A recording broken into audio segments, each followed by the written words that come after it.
अस्सलाम वालेकुम। कैसे हैं सब? आई होप आप सब बिल्कुल ठीक ठाक होंगे, खैर खैरियत से होंगे। आज हम नावल सुल्तान राइटर हैं गौहर नायाब की एपिसोड नंबर 12 स्टार्ट करने लगे हैं।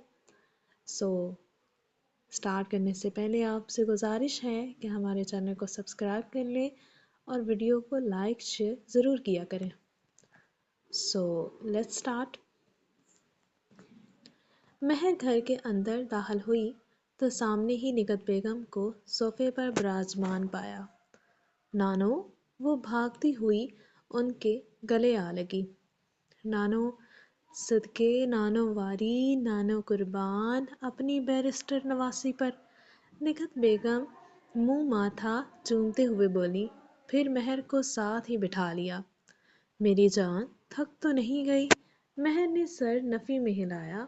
नहीं नानो, जरा भी थकी नहीं हूँ। आज कुछ खास काम नहीं था। आप बताएं, आपकी तबीयत कैसी है? मैं बिल्कुल ठीक हूँ मेरी जान, अभी थोड़ी देर पहले ही घर आई हूँ। महर उनकी बात सुनकर सर समझने वाले अंदाज में हिलाती बोली, मैं सुबह कोर्ट जाने से पहले अस्पताल गई थी, लेकिन आप सो रही थी तो मुझे जगाना मुनासिब नहीं लगा। ओहो, मेरी जान तुम जगा देती मुझे। आपकी जान को आपके साथ साथ आपकी नींद भी बहुत प्यारी है। मुकाबिल भी उसी अंदाज में गोया हुई तो निगत बेगम के चेहरे पर मुस्कुराहट फैल गई। बहुत शरीर हो गई हो। ले सरकार, अभी आपने मेरी शरारतें देखी नहीं। उसकी बात के दौरान ही कमाल साहब ने अम्मी हसन की कॉल है कहते मोबाइल निगत बेगम की तरफ बढ़ाया, जो उनके पकड़ने से पहले महर ने उचक लिया। अस्सलामुअलैकुम, रोब से कहती वो टांग पर टांग चढ़ा गई। अम्मी से बात करवाओ मेरी। मोबाइल से उभरती आवाज़ उसके समाज से टकराई। आपको किसने बताया या नहीं कि पहले सलाम का जवाब देते हैं? ओह, आपने अपने बेटे को कॉमन चीज़ें भी नहीं सिखाई।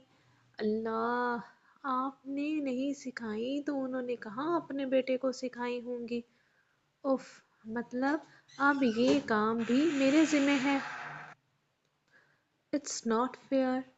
नानो, चले कोई बात नहीं। जहाँ इतने काम कर रही हूँ वहाँ एक और सही। वो फ़ोन कान से लगाए मासूम चेहरा बनाकर नानो को देखती मुसलसल बोले जा रही थी। फिर आखिर में संजीदा होते बोली, आप क्या मेरे रोग सुनने लग गए हैं? फ़ोन बंद करें, अल्लाह हाफिज़। रुको तो जल्दबाज औरत, अम्मी से बात कराओ मेरी। वो तेज़ी से बोले। औरत? महर जी ही। अरूसा इस उम्र में लड़की औरत ही बन जाती है, मुकाबिल का सबर जवाब दे रहा था। लड़की 40 तक पहुंचते पहुंचते औरत बन जाती है या नहीं ये तो मुझे नहीं पता, लेकिन कुछ साल दूर रहने पर आदमी अपनी बहू को भूल जाता है, ये मुझे अच्छी तरह मालूम हो गया है। और हाँ, अब नानो आपसे बिल्कुल बात नहीं करेंगी, बाय। वो गुस्से से कहती फ़ोन खटाक से बंद कर गई। हसन साहब ने मोबाइल सामने किया तो कॉल कट चुकी थी। ये अरूसा नहीं, महर थी। कितना तेज बोलती है, बिल्कुल तैमूर की फोटोकॉपी। और जीदार भी। वो सोच कर रह गए। फोन बंद करके वो नानों की तरफ मुड़ी तो उन्हें सर झुकाए पाया, जैसे उनकी कोई चोरी पकड़ी गई हो। और कमाल साहब निगत बेगम को बड़ी हैरत से देख रहे थे और अरूसा उसे। वो खामोशी से वहां से उठी और अपने कमरे की तरफ बढ़ी कि पीछे से आती अरूसा की आवाज़ पर वो रुकी। तुम्हें किसने बताया है? महर ने जुबान दांतों में दबाई। वो सवाल की नौयत को बखूबी जानती थी। किसी ने नहीं, बगैर मुड़े जवाब दिया गया। फिर तुम्हें कैसे पता चला? सवाल कमाल साहब की तरफ से आया था। मैं इतनी भी छोटी नहीं थी उस वक्त बाबा के नकाह जैसे मुकद्दस रिश्ते को ना समझ पाती। वो कहती अपने कमरे की तरफ बढ़ गई, जैसे पीछे जबकि पीछे कमाल और अरूसा ने अपना सर थाम लिया। अम्मी, आपको पता था ना? अरूसा सर झुकाए बोली, कुछ दिन पहले ही बताया था महर ने। निगत बेगम जवाबन बोली। महर कमरे में दाखिल हुई तो लैपटॉप बैग बेड पर रखती आईने के सामने खड़ी हो गई। महर महर महर, तुम कब बड़ी होगी? आखिर कब तुम मौका देख के बात करना सीखोगी? जरा बराबर जो अकल हो तुम में। अकल से पैदल लड़की, सबके सामने कौन कहता है कि अपनी बहू को भूल गए? तुम ये भी तो कह सकती थी कि अपनी लाडली बेटी को भूल गए, या अपनी बहन को भूल गए। लेकिन नहीं जी, बहू कहना तो जरूरी था, वरना पहचान कैसी होती जनाब की? जाहिल लड़की, तुम्हें कौन समझाए। अब पता नहीं मामू को समझ आई है या नहीं, मगर अपने माँ बाप को 440 वोल्ट का झटका दे आई हो। आईने में नजर आते अपने ही अक्स से बहस कर रही थी। फिर बेचैनी में इधर उधर चक्कर काटने लगी कि मुलाजमा कमरे में दाखिल होते हुए बोली, महर बीबी, आपको बड़ी बेगम साहिबा बुला रही हैं। नानो अकेली हैं? या जी महर बीबी अकेली हैं। महर के इस्तफामिया अंदाज से पूछने पर मुकाबिल फौरन बोली, ओके, मैं चेंज करके आती हूँ। महर उसे कहती फौरन वॉशरूम में घुस गई। मरजान भागती पुतले के करीब आई और दोनों पाँव इकट्ठे उसके सीने पर मारने के लिए उठाए, तो वो पुतले को मारने के बजाय खुद जमीन पर आ गिरी। कमर इतनी जोर से नीचे लगी थी कि वो कराह उठी, मगर अतराफ में नजर दौड़ाई उसे हाल नुमा कमरे में उसके अलावा कोई आदमजात नजर न आया था। मरजान ने गहरी सांस ली, फिर उठ खड़ी हुई। वो कई बार गिरी और कई बार उठी, मगर हार न मानी। आखिर चंद घंटों की अनथक मेहनत के बाद वो दोनों पांव उछाल कर पुतने के मुंह पर मारती और पुतने की बैक पर सीधी खड़ी हो गई। एक हफ्ते में वो कराटे की कई तकनीक सीख चुकी थी, मसलन straight and long punch, low upper and outside block और front back horse riding stunts वगैरह।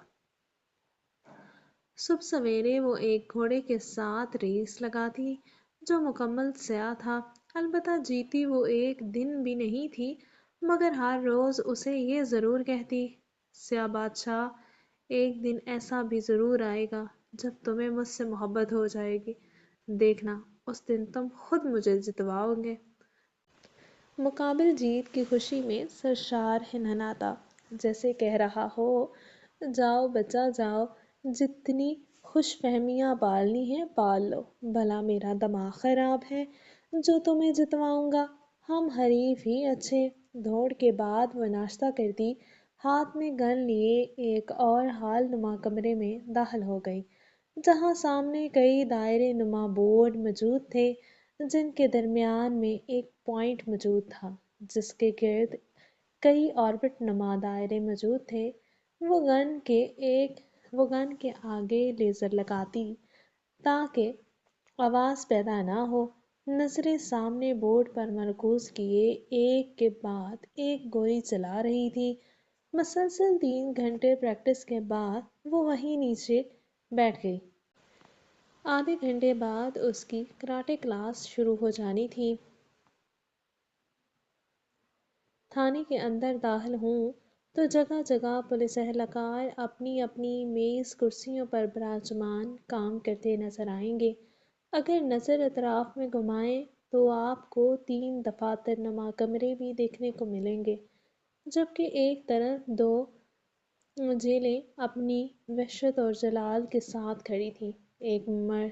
एक मर्दों से और दूसरी औरतों से भरी पड़ी थी। दोनों के दरमियान हाल दीवार उन्हें अलग अलग जाहिर कर रही थी। जेल के वसत में 15 साला लड़की कंधों पे मर्दाना शाल ओढ़े खामोशी से सर झुकाए बैठी थी। इर्द गिर्द मौजूद औरतें उसे बड़े गौर से देख रही थीं, जबकि कुछ उससे बेनियाज अपनी खुशगपियों में मसरूफ रहीं।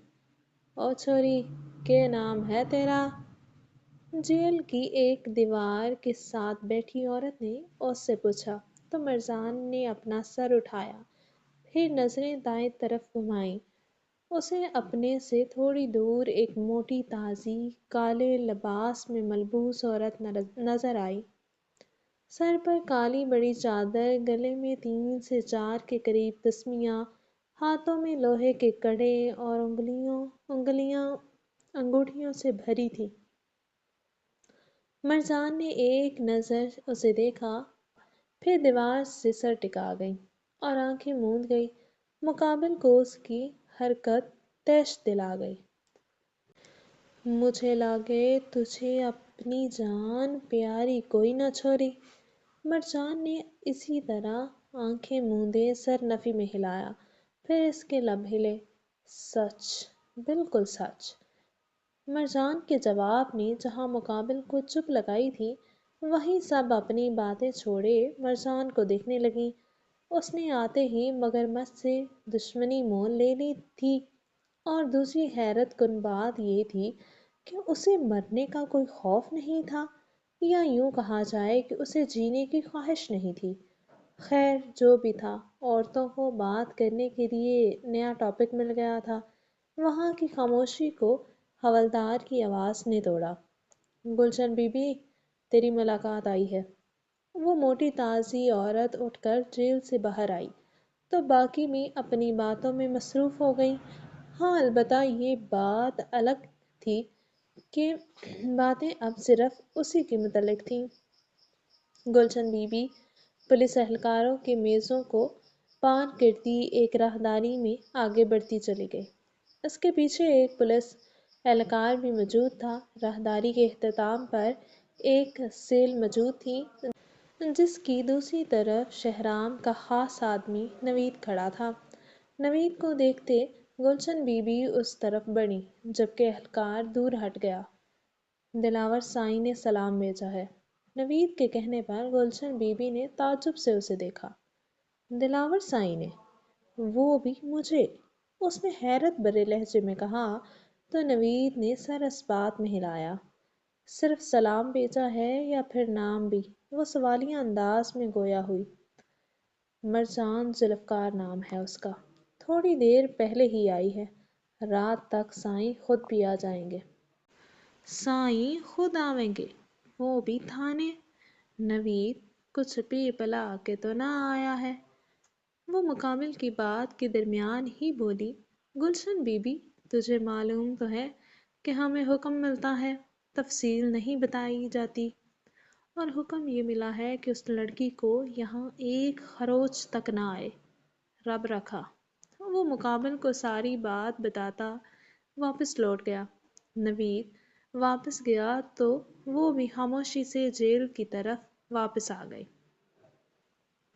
وہ واپس آئی تو وہاں موجود عورتوں میں سے ایک بولی، کون آیا تھا اماں؟ ارے کم بخت، غلط فہمی میں مارے کو لے گیا، بھلا ہم سے کوئی ملنے آوے ہے کیا؟ وہ جواب مقابل کو دے رہی تھی، مگر نظریں مرجان پر جمی تھیں۔ جیل کی سلاخوں پر لیڈی اہلکار نے اپنے ہاتھ میں موجود ڈنڈا مارا۔ مرجان ذوالفقار، باہر آ جا۔ مرجان نے موندی آنکھیں کھولی، چہرہ بائیں جانب کیا جہاں لیڈی پولیس آفیسر کھڑی تھی۔ مرجان اٹھنے لگی تھی کہ اماں گلشن کی آواز پر وہ اٹھتے اٹھتے رکی۔ بیٹھی رہ ماری شیرنی، بیٹھی رہ۔ پھر وہ لیڈی آفیسر سے مخاطب ہوئیں۔ جاری ہے۔ سو گائز، کیسی لگی آپ کو ایپیسوڈ؟ پلیز لائک کیا کریں، سبسکرائب کر دیا کریں چینل کو، اور کمنٹ سیکشن میں آپ کے ریویوز کا میں انتظار کروں گی۔